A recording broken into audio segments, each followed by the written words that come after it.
정말 오랜만에 생윤 공부법 영상으로 돌아왔는데요. 이번 영상은 지금 시점부터 수능까지 어떻게 공부를 해야 될지에 대해서 말씀을 드려보려고 합니다. 먼저 지금 시점이면 개념이랑 기출이 어느 정도 되셨다는 전제 하에 말씀을 드릴 건데, 만약에 본인이 사탐론을 여름방학에 해서 아직 노베다 하시면은 이 영상 참고해 주시고 오시면 감사하겠습니다. 먼저 하루에 사탐 공부 얼마나 하셨냐는 질문이 많았는데, 저는 생윤 3은 각각 1시간 반에서 2시간 정도 했고, 지금 시기에는 모의고사 푸는 비중이 많았어서 실무나 모의고사 기출 하나 풀고 오답하고 남는 시간에 개념이나 단거나 노트 복습하면은 이 정도 시간이 나왔던 것 같은데, 공부량은 본인 성적에 따라서 조절해 주시면 좋을 것 같습니다. 먼저 생윤은 개념, 기출, EBS 3박자가 가장 중요한 과목이라고 생각을 하는데요. 생윤이 계속 1등급이 나오다가 수능에서 3, 4등급이 나왔다, 생윤한테 뒤통수를 맞았다, 이런 얘기들이 많이 보이더라고요. 저는 이런 식으로 생윤 등급이 갑자기 확 떨어지는 이유가 개념이랑 기출을 소홀히 했기 때문이라고 생각을 하는데요. 당연히 좋은 사설 모의고사들 많이 풀면 당장은 1등급이 나올 수 있겠지만, 그로 인해서 개념이랑 기출에 대한 감이 떨어지면 수능에서 등급이 떨어질 수가 있기 때문에, 만약에 내가 오늘 사설 모의고사를 풀었으면 다음날에 개념 복습을 하거나 기출을 하나 풀어주거나 이런 식으로 해서 기출과 개념에 대한 감이 떨어지지 않도록 해주셔야 합니다. 개념이랑 기출은 많이 볼수록 좋다고 생각을 하고, 특히 기출은 거의 머리에 외우다시피, 거의 암기했다시피 머리에 넣어두시면 좋을 것 같습니다. 그 다음은 EBS인데요. 수특, 수완 해야 되냐는 질문을 DM으로든 댓글로든 되게 많이 받았었는데, 결론부터 말씀드리자면 무조건 하셔야 됩니다. 먼저 제시문 같은 경우에는 확실하게 연계가 됐었고, 작년 평가원, 사설 모의고사, 교육청 모의고사 다 분석해본 결과 EBS 연계가 확실히 됐었기 때문에 무조건 하시는 걸 추천드립니다. 그리고 이 교육청 평가원 풀면서 낯선 선지나 제시문이 나오면 거의 다 EBS인 경우가 많더라고요. 그래서 EBS 먼저 하시는 걸 추천을 드리고요. 그리고 사실 EBS만큼 가성비 있는 교재가 없다고 생각을 하거든요. 예전에 기출된 선지가 변형되거나 그대로 들어간 경우도 많고, 신규 내용들도 있는데 그게 올해 나올 수능이나 모의고사에 직접적으로든 간접적으로든 연계가 되고, 또 가격도 싼 편이기 때문에, 그리고 웬만하면 압축돼서 정리되어 있는 요약본보다는 원본 책 사서 푸시는 걸 추천드립니다. 일단 현실적으로 모든 내용을 다루기가 어렵기도 하고, 그리고 각 잡고 풀면은 양이 그렇게 많지 않기 때문에 하루 이틀 정도로 끝낼 수 있거든요. 그래서 결론은 무조건 하시는 거 추천드립니다.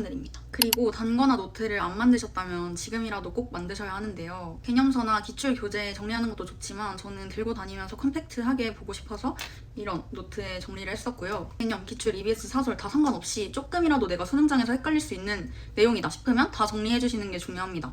사상가별로 정리를 해야 되는지, 교재별로 정리를 해야 되는지에 대한 질문도 되게 많았는데, 어차피 목적은 모의고사 날이나 수능 날에 전범위를 빠르게 훑어보는 게 목적이기 때문에 순서는 딱히 중요하지 않습니다. 그냥 본인 편하신 대로 해주시면 될 것 같아요.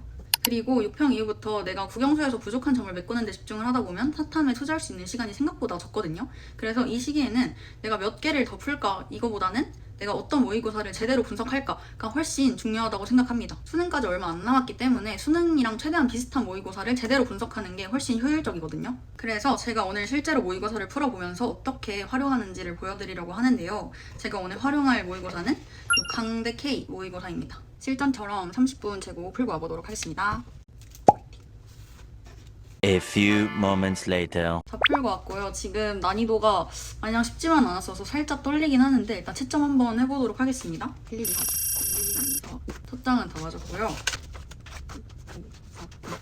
다 맞는 거 아니에요? 이러다가?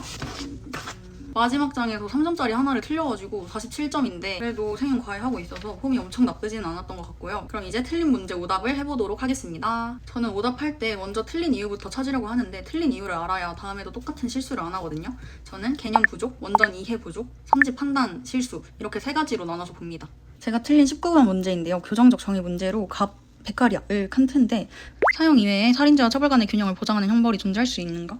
그쵸, 베카리아는 중신노역형이 되고 칸트는 사용밖에 안 되기 때문에 기억 맞는 선지죠. 개념을 알면 쉽게 풀 수 있는 선지 같고, 살인자를 처벌하는 국가는 정의에 대한 시민들의 신뢰를 저버리게 되는가? 베카리아 입장에서 처음 보는 선지긴 했는데, 교정적 정의에 나오는 사상가이기 때문에 이 선지에 대해 반대하는 사상가는 없을 거라고 생각을 해서 니은을 맞다고 판단을 했습니다. 디귿이랑 리을에서 좀 헷갈려가지고 틀린 것 같은데, 해설을 보면서 오답을 한번 해보도록 하겠습니다. 디귿은 공리주의자인 베카리아 입장에서 결과가 아니라 동기를 고려한다는 표현이 좀 헷갈렸는데, 쾌락을 추구하고 고통을 피하려고 하는 동기를 고려해서 형벌을 부과한다는 표현이 맞다 맞다고 하고요. 리을은 칸트 입장에서도 범죄자한테 보복을 한다는 표현이 사적인 보복이라고 좀 느껴져가지고 헷갈렸는데, 칸트에 따르면 형벌의 유일한 목적은 사적인 보복이 아니라 응분의 보복이기 때문에 형법은 범죄에 대한 보복을 목적으로 범죄자에게 고통을 부과해야 한다.